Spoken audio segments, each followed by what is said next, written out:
রব্বুল আলামিন বললেন, ইয়া আইয়ুহাল্লাযীনা আমানু, তোমরা যারা ঈমান এনেছো কার উপরে?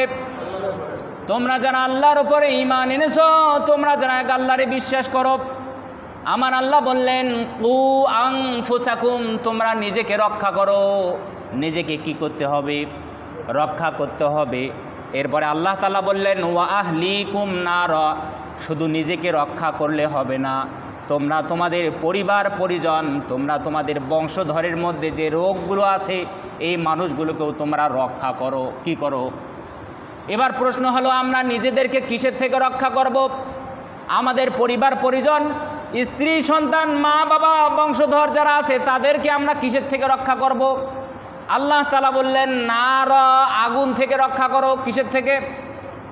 আল্লাহ তাআলা বললেন নিজেদেরকে রক্ষা করো, নিজেদেরকে বাঁচাও, নিজেদের পরিবারকে বাঁচাও। নার, জাহান্নামের আগুন থেকে তোমরা নিজেদেরকে বাঁচাও, পরিবারকে বাঁচাও। আসানোর দরকার আছে না নাই? দেখেন, কিছুদিন আগে ট্রেনে আগুন ধরলো, ভোটের আগে মানুষ ট্রেনে আগুন দিল, এক লোকের পরিবার পরিজন সব পুড়ে যাচ্ছিল, তাকে মানুষ বের করার জন্য চেষ্টা করতেছিল, সে বলতেছিল আমি সেখান থেকে বের হব না। তাহলে মানুষ চায় নিজেও বাঁচতে এবং পরিবারকেও বাঁচাতে, চাই কি চায় না? আরও জোরে বলেন, চাই কি চায় না? এই জন্য আল্লাহ তাআলা বললেন তোমরা নিজে বাঁচো, তোমাদের পরিবারকে বাঁচাও। কিসের থেকে? জাহান্নামের আগুন থেকে। কিসের থেকে? জাহান্নামের আগুন থেকে। আমাদের সমাজের কোনো মানুষ নিজে কখনো বিপদের মধ্যে পড়তে চায় না এবং নিজের পরিবারকেও কখনো বিপদের মধ্যে ঠেলে দিতে চায় না। আমাদের সমাজের কোনো মানুষ অভাবে থাকতে চায় না, আবার নিজেদের পরিবারকেও কখনো অভাবের মধ্যে রাখতে চায় না। আমাদের সমাজের কোনো মানুষ কোনো সমস্যার মধ্যে পড়ে থাকতে চায় না, সব সময় মানুষ চায় কিভাবে সমস্যাগুলো থেকে বের হয়ে আসতে, চাই কি চায় না? আরও জোরে বলেন, চাই কি চায় না? কারণ পরিবারের সাথে আপনার আমার একটা নিবিড় একটা সম্পর্ক আছে না নাই? আছে। নিজের ছেলে মেয়ে, মা বাবা, স্ত্রী সন্তান, প্রত্যেকটা পরিবারের সদস্যের সাথে আমাদের একটা সম্পর্ক আছে। এজন্য আল্লাহ তাআলা বললেন তোমরা নিজে জাহান্নামের আগুন থেকে বাঁচতে হবে না, তোমাদের পরিবারকেও বাঁচাতে, কেন বাঁচাতে হবে সে সম্পর্কে আমরা পরে আসতেছি। তো সম্মানিত হাজিরিন, তো আপনি আমি যে পরিবার চালাই, এই পরিবারকে রক্ষা করার দায়িত্ব আপনার আমার উপর আছে না নাই? আরও জোরে মানে আছে না নাই? আপনি আমি যেমন তাদেরকে খাওয়াই, এটা যেমন একটা দায়িত্ব, তাদেরকে সকল প্রকার বিপদ আপদ থেকে বাঁচানো এটাও কিন্তু আমাদের একটা দায়িত্ব। এজন্য আল্লাহ তাআলা বললেন কু আনফুসাকুম ওয়া আহলিকুম, নিজেকে রক্ষা করো, নিজেকে বাঁচাও এবং নিজেদের পরিবারকে জাহান্নামের আগুন থেকে বাঁচাও। জোরে বলেন, কিসের আগুন থেকে? আল্লাহর ক্রোধ থেকে, আল্লাহর রাগ থেকে, আল্লাহর গজব থেকে, আল্লাহর তৈরি করা আগুন থেকে তোমরা নিজেদেরকে বাঁচাও এবং নিজেদের পরিবারকে বাঁচাও। কেন আল্লাহ তাআলা পরিবারকে বাঁচানোর কথা বললেন? আমরা তো বুঝলাম নিজেরা যখন আমরা বিপদে পড়ব সেই বিপদ থেকে বাঁচতে হবে, আমরা এটা তো বুঝি, কিন্তু আল্লাহ তাআলা সেই সাথে কেন নিজেদের পরিবারকে বাঁচানোর কথা বললেন? এটার একটা গুরুত্ব আছে না নাই? আরও জোরে বলেন, আছে না নাই? বুখারী শরীফের হাদিস, আল্লাহর নবী বিশ্ব নবী সাল্লাল্লাহু আলাইহি সাল্লাম বললেন কুল্লুকুম রাইন ওয়া কুল্লুকুম মাসউলুন আন রাইয়াতিহি। জোরে বলেন আল্লাহু আকবার। প্রত্যেকটা মানুষের কিন্তু একটা দায়িত্ব রয়েছে। কি রয়েছে?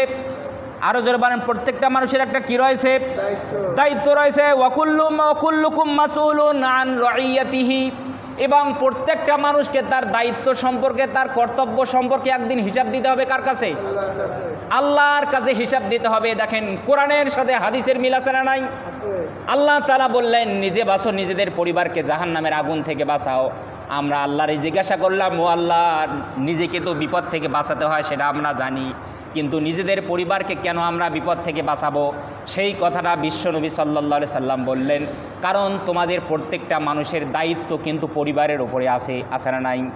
এজন্য এই পরিবারের প্রত্যেকটা দায়িত্বের ব্যাপারে একদিন আমাদেরকে হিসাব দিতে হবে। কার কাছে? এজন্য বিশ্বনবী সাল্লাল্লাহু আলাইহি সাল্লাম বললেন প্রত্যেকটা মানুষের দায়িত্ব রয়েছে, এই দায়িত্ব সম্পর্কে একদিন তাকে কিন্তু আল্লাহর কাছে জবাব দিতে হবে। কার কাছে? আপনার সন্তানকে খাইয়ে দাইয়ে লেখাপড়া করিয়ে মানুষ করা যেমন একটা দায়িত্ব, ঠিক এইরকম যেই সন্তানটাকে মানুষের মতো মানুষ বানিয়ে, নামাজি বানিয়ে, কোরআনওয়ালা বানিয়ে দিনওয়ালা বানিয়ে, ইসলামের মুজাহিদ বানিয়ে এই সন্তানটাকে জান্নাতে পাঠানো কিন্তু বাবা হিসাবে, মা হিসাবে আপনার আমার একটা দায়িত্ব আছে না নাই? আমরা যদি এটা যদি না করি, এই দায়িত্বের দিক দিয়ে যদি আমরা অবহেলা করি, তাহলে আমাদেরকে একদিন জবাব দিতে হবে কার কাছে?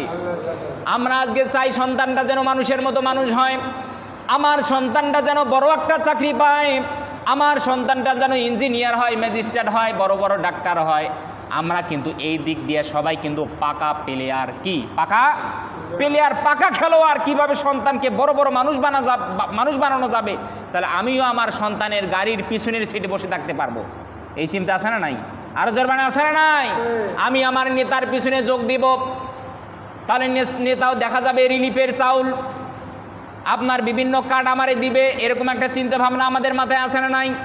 হালাল কাজ করি আর হারাম কাজ করি, বৈধ কাজ করি আর অবৈধ কাজ করি, এদিকে কোনো লক্ষ্য নাই, এদিকে কোনো নজর নাই কিভাবে আমার নেতারে খুশি করা যাবে। এই জন্য কিন্তু আমরা এই কাজগুলো কিন্তু করি। আমার আল্লাহ বললেন, ও বান্দা, শুধু নিজেই জাহান্নাম থেকে বাঁচলে হবে না, তোমার কিন্তু দায়িত্ব হলো পরিবারকে চালানো। যেমন তোমার দায়িত্ব এই পরিবারকে জাহান্নামের আগুন থেকে বাঁচানো, কিন্তু এটা কিন্তু তোমার একটা দায়িত্ব, আছে না নাই? আরো জোরান আছে না নাই? এই দায়িত্ব যদি আমরা পালন না করি তাহলে কি হবে? আমার আল্লাহ তাআলা পবিত্র কোরআনুল কারিমে বলেছেন যে মানুষগুলো জাহান্নামী হবে, একটা মানুষের স্ত্রী যদি জাহান্নামী হয়, সন্তান যদি জাহান্নামী হয়, ছেলে মেয়েগুলো জাহান্নামী যদি হয়, তাহলে এই ছেলে মেয়েগুলো, স্ত্রীগুলো আল্লাহরে ডাক দিয়ে বলবি, আল্লাহ, আমার স্বামী, আমার মা বাবা আমারে খাইয়েছিল, কিন্তু কিভাবে জান্নাতে যেতে হবে, কোন কাজগুলো করলে আল্লাহ তুমি খুশি হবা, এই দিক নির্দেশনা আমাদেরকে কোনো দিনও দেয় নাই। আল্লাহ ওই বাবার বুকের উপরে পা দিয়ে তারপরে কিন্তু আমরা জাহান্নামে যাব। নাউজুবিল্লাহ বলেন। আপনি আমি পিতামাতা, সন্তানকে খাওয়ানো, কাপড় চোপড় দেওয়া, ভরণ পোষণ দেওয়া, থাকার জায়গা দেওয়া, এটা যেমন একটা দায়িত্ব, তাদেরকে জান্নাতি মানুষ বানিয়ে তাদেরকে দুনিয়া থেকে বিদায় দেওয়া, এটাও আমাদের একটা দায়িত্ব আছে না নাই? শুধু খাওয়া দাওয়া, মানুষের মতো গরু ছাগলের মতো লালন পালন করা, এটা কিন্তু মা বাবার প্রকৃত দায়িত্ব নয়। যদিও এটা একটা প্রধান দায়িত্ব, তারপরেও এই প্রধান দায়িত্ব থেকে, এর থেকে লক্ষ কোটি গুণ বেশি প্রধান দায়িত্ব হলো সন্তানকে মানুষের মতো মানুষ বানা। কি বানা? সন্তানের সম্পর্কটা আল্লাহর সাথে করিয়ে দেওয়া, সম্পর্কটা, সন্তানের সম্পর্কটা কোরআনের সাথে করিয়ে দেওয়া, এটা কিন্তু মা বাবার প্রতি অনেক বড় একটা দায়িত্ব এবং এটা ফরজ। এটা কি একটা, আরো জোর মানে, এটা কি একটা ফরজ দায়িত্ব। কিন্তু এই দায়িত্বের দিক দিয়ে আমরা আজকে সবাই বিমুখ। সন্তানের জন্য 10 বিঘার মাটি রেখে যাইতে হবে। কয় বিঘার মাটি? আরো জোর বলেন, কয় বিঘা মাটি? 10 বিঘা মাটি। সন্তানের জন্য বড় বড় ফ্ল্যাট তৈরি করতে হবে, সন্তানের জন্য অনেক কিছু করতে হবে। আমি কিছুই করতে পারি নাই, আপনি সন্তানকে অনেক কিছু তৈরি করে দিলেন। এই সন্তানেরা পরবর্তীতে এই সম্পদগুলো নিয়ে মদ খায়, গাঁজা খায়, বিভিন্ন অবৈধ কাজে এই সম্পদগুলো ব্যবহার করে। এই দায়িত্ব আপনার আছে না নাই? আরো যাবেন, এই দায়িত্ব আপনাকে নিতে হবে কি হবে না? এজন্য আল্লাহ বললেন, শুধু নিজেই জাহান্নামের আগুন থেকে বাঁচলে হবে না, শুধু নিজেই নামাজ পড়লে হবে না, শুধু নিজেই রোজা রাখলে হবে না, শুধু নিজে ভালো কাজগুলো করলে হবে না, নিজের স্ত্রী, সন্তান সবাইকে কিন্তু ভালো কাজের তাগিদ দিতে হবে। দিতে হবে কি হবে না? কোরআনের এই আয়াত হলো দলিল। শুধু নিজে জাহান্নাম থেকে বাঁচার চেষ্টা করলে আপনার কোনো ইবাদত কবুল করবে না কে? আপনি হাজারো নামাজ পড়েন, কিন্তু পরিবারের কেউ নামাজ পড়ে না, কাউকে আপনি নামাজের কথাও বলেন না, তাহলে এই ইবাদত করে আপনি কখনো আল্লাহর ওই জাহান্নামের আগুন থেকে বাঁচতে, ওরা যখন জাহান্নামে যাবে তারা কিন্তু আপনার হাত টেনে টেনে ধরে আপনারও কিন্তু জাহান্নামে নিয়ে যাবে। আপনি বাঁচতে চাইবেন, বলবেন বাবা সব দায়িত্ব আপনার ছিল, আপনি যেমন আমাদেরকে খাওয়ানো, মানুষ বানানো, ভরণ পোষণ দেওয়া, যেমন আপনার উপর একটা দায়িত্ব ছিল, এরকম আল্লাহর আগুন থেকে আমাদেরকে বাঁচানো কিন্তু আপনার কি ছিল? একটা দায়িত্ব ছিল। আমরা যদি এই দায়িত্ব যদি পালন না করি, তাহলে আমাদেরকে জবাব দিতে হবে কার কাছে? আরো জোরে বলেন, জবাব দিতে হবে কার কাছে? এজন্য বিশ্বনবী সাল্লাল্লাহু আলাইহি সাল্লাম বললেন, কুল্লুকুম রাঈন ওয়া কুল্লুকুম মাসউলুন আন রাইয়াতিহি। প্রত্যেকটা ব্যক্তির একটা দায়িত্ব রয়েছে, একটা কর্তব্য রয়েছে, এবং তার এই দায়িত্ব এবং কর্তব্য সম্পর্কে একদিন জবাব দিতে হবে কার কাছে? আল্লাহ তাআলার কাছে। এজন্য সম্মানিত হাজিরিন, এই হাদিসের শেষে বিশ্বনবী সাল্লাল্লাহু আলাইহি সাল্লাম বললেন, নেতা হলেন একজন রক্ষক। নেতা কি? একজন রক্ষক। কিসের রক্ষক? নেতা তার কর্মীদেরকে রক্ষা করবে। কি করবে? নেতা তার কর্মীদেরকে রক্ষা করবে জাহান্নামের আগুন থেকে। একজন পুরুষ সে তার পরিবারের স্ত্রী এবং সন্তানদের রক্ষক। সে কি তার পরিবার এবং স্ত্রী সন্তানদের রক্ষক। সে তার স্ত্রী সন্তানকে জাহান্নামের আগুন থেকে রক্ষা করবে। একজন স্ত্রী সে তার স্বামীর পরিবার এবং তার সন্তানদেরকে জাহান্নামের আগুন থেকে বাঁচাবে। এজন্য আমার ভাইগণ, বন্ধুগণ আমার, আপনি আমি যদি আপনার আমার পরিবারকে যদি জাহান্নামের আগুন থেকে যদি বাঁচানোর যদি চেষ্টা না করি, তাহলে আমাদেরকেও তারা কিন্তু একদিন হাত ধরে টেনে টেনে টেনে হেসড়ে নিয়ে আমাদেরকেও কিন্তু একদিন জাহান্নামে নিয়ে যাবে। জোরে বলেন নাউযুবিল্লাহ। এজন্য আসুন আমরা নিজেরা আল্লাহর পথে চলি এবং আমাদের স্ত্রী সন্তান তাদেরকেও কোন পথে চলার চেষ্টা করি? আল্লাহর পথে। করবো তো ইনশাআল্লাহ? আরও জোরে বলেন করবো তো ইনশাআল্লাহ? কারণ আপনার আমার একটা দায়িত্ব রয়েছে পরিবারের ওপরে। এই দায়িত্বের ব্যাপারে যদি আপনি আমি যদি অবহেলা যদি করি, কি করি? অবহেলা যদি করি, ঠিকমতো যদি কামাই উপার্জন যদি না করি, দেখা যাবে বউটা আমার ঘরে থাকবে না, আর একজন পরপুরুষের সাথে সম্পর্ক করে, অবৈধ সম্পর্ক করে কিন্তু চলে যাবে। যায় কি যায় না? আরও জোরে বলেন যায় কি যায় না? আপনি আমি যদি ভালোভাবে যদি উপার্জন না করি, দেখবেন আপনার আমার সন্তানটা লেখাপড়া বন্ধ করে দিবে, যে পেটে খাবার নাই লেখাপড়া করে কি হবে? এরকম হয় কি হয় না? অনেকের এই সন্তান আছে দেখবেন খাবার না পাওয়ার কারণে লেখাপড়া সব কিছু বাদ দিয়ে মানুষের বাড়িতে যে কাজ করে কি করে না? এরকম আপনি আমি যদি আপনার আমার ওপরে যে প্রধান দায়িত্ব নিজের পরিবারকে জাহান্নামের আগুন থেকে বাঁচানো, তাদেরকে সৎ পথে চালানো, তাদেরকে নামাজের দিকে আহ্বান করা, তাদেরকে দ্বীনের দিকে আহ্বান করা, এই দায়িত্ব যদি আপনি আমি যদি পালন না করি, তাহলে আমাদেরকে জবাব দিতে হবে একদিন কার কাছে? আল্লাহর কাছে। এজন্য বিশ্বনবী সাল্লাল্লাহু আলাইহি ওয়াসাল্লাম বললেন, কুল্লুকুম রাঈন ওয়া কুল্লুকুম মাসউলুন আন রাইয়াতিহি। প্রত্যেকটা ব্যক্তিকে তার দায়িত্ব সম্পর্কে একদিন জিজ্ঞাসা করবেন কে? আরো জোরে বলেন, দায়িত্ব সম্পর্কে জিজ্ঞাসা করবেন কে?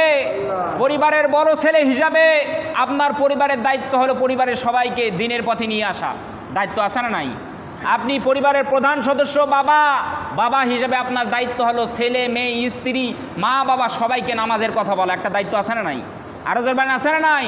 পরিবারে গিয়ে বলবেন, আরে আমি তোমাদেরকে কামাই করে খাওয়াই, অথচ তোমরা আমার হুকুম পালন করো না, আমার কথা মতো চলো না, আজকের থেকে তোমাদের আমি কোনো ভরণ পোষণ দেব না। এরকম করে পরিবার একটা হুমকি দেন, কি দেন? এরকম একটা দেওয়ার দরকার আছে না নাই? আমি এত কষ্ট করে পরিশ্রম করি, তারপরে আমি কখনো 5 ওয়াক্ত নামাজ ছেড়ে, আরো জোরে বলেন, কখনো 5 ওয়াক্ত নামাজ ছেড়ে? তোমরা কোনো কষ্ট করো না, বাড়িতে বসে বসে খাও, তারপরেও 5 ওয়াক্ত নামাজ পড়তে আজকে থেকে আর আমি তোমাদের জন্য কোনো উপার্জন করব না, আমি যা কামাই করব সব আমি নিজেই খাবো। এরকম একটা হুমকি দিয়ে আমরা দিতে পারবো না? আরো জোরে বলেন পারবো কি পারবো না? আপনার বউর 4টা-5টা সন্তান হয়েছে, আপনার স্ত্রীর 5টা সন্তান হয়েছে, এই অবস্থায় কি সে তার বাপের বাড়ি চলে যাইতে পারবে? হ্যাঁ? এজন্য আসুন আমরা আমাদের পরিবারগুলোকে সতর্ক করি, তাদেরকে সঠিক পথে চালানোর চেষ্টা করি, নতুবা আমাদেরকে একদিন জবাব দিতে হবে কার কাছে? আরো জোরে বলেন, জবাব দিতে হবে কার কাছে? তাহলে কিভাবে আমরা আমাদের পরিবারকে জাহান্নামের আগুন থেকে বাঁচাবো? হাদিস শরীফে হযরত হযরত ওমর ইবনে খাত্তাব রাদিয়াল্লাহু তাআলা আনহু বলেন, এই হাদিসটা বলে শেষ করে দিব।